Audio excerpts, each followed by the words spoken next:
Ganon si insomnia and then separation anxiety siguro from my housemates, Yes. especially the girls. So, yun, hinahanap ko.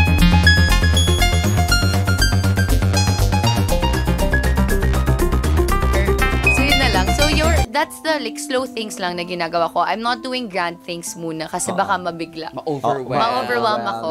Ay, idugtong ko na kagad. Food. Ayan Ano ako. unang- Jasmine Helen Dudley Scale, inamin sa teleradyo serbisyo, na nagkakaroon daw siya na parang anxiety. After lumabas sa bahay ni Kuya, nahirapan pa mag-adjust, matapos ma-evict sa Pinoy Big Brother si Jas. Namimiss ang mga ginagawa sa bahay ni Kuya.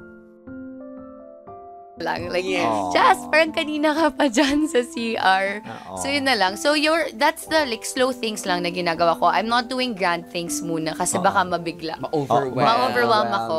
Ay, idugtong ko na kagad. Yes. Food. Ayan Ano ako din unang gusto ko malaman. food na Naku, una pag pinaamin sinabing